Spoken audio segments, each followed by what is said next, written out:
I am Abhishek Prajapati, final year MBBS student from Government Medical College, Chandrapur, and on my beloved friend Dharmendra Kumar and your DK sir's request, I have to share you how to crack NEET.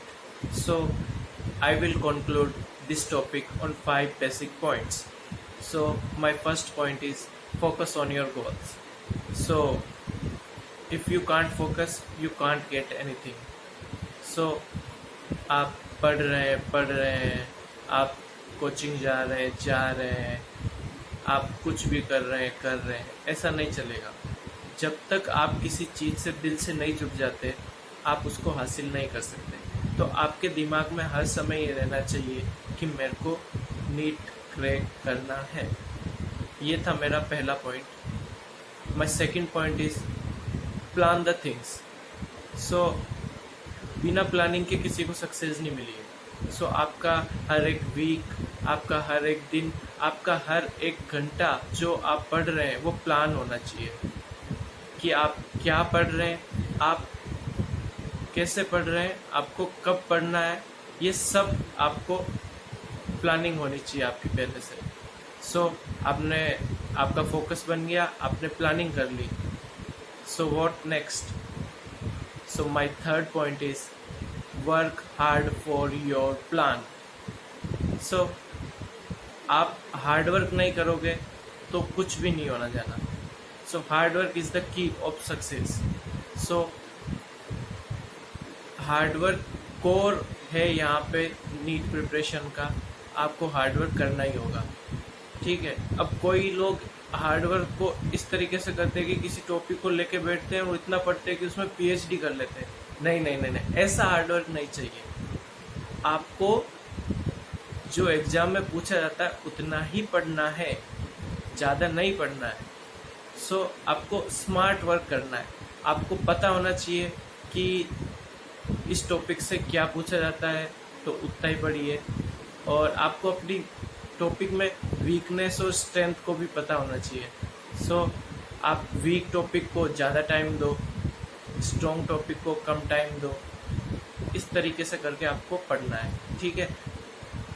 सो ये था मेरा तीसरा point. My fourth point is how to study subject wise.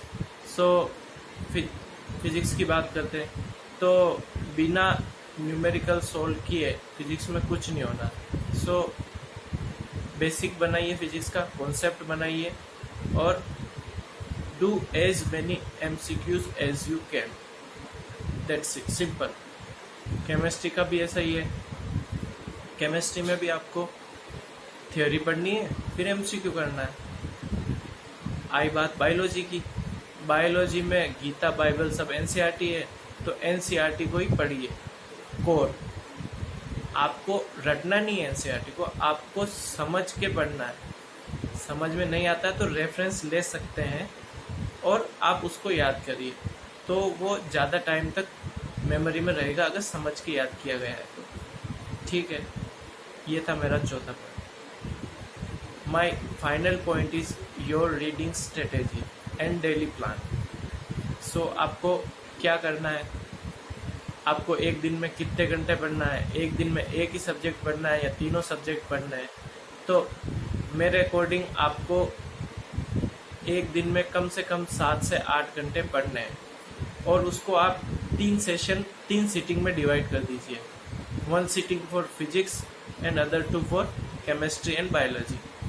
Physics का session आप morning में रखिए।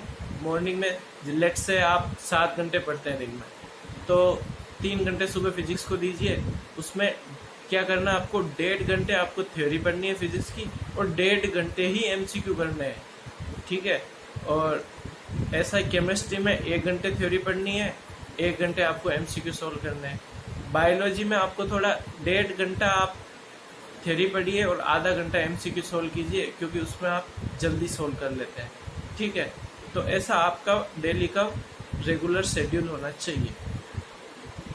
अब बात रहती है रिवीजन की, तो आप रोज जो पढ़ रहे हैं थ्योरी 1.5 घंटा या 1 घंटा, उसमें 15 या 20 मिनट आप पुराने दिन, पिछले दिन क्या पढ़ा उसका रिवीजन कीजिए। और ऐसे करके आपको पूरे वीक का प्लान फॉलो करना है। और संडे को आपको क्या करना है, पूरे वीक में जो पढ़ा उसका रिवीजन करना है। और पूरा मंथ एंड होने पे जो पूरे मंथ में पढ़ा उसका 2 दिन उसका रिवीजन करना है। ठीक है, तो ये मेरे थे 5 बेसिक पॉइंट और आप फॉलो कीजिए। आशा करता हूँ आप सभी का नीट में सिलेक्शन होगा।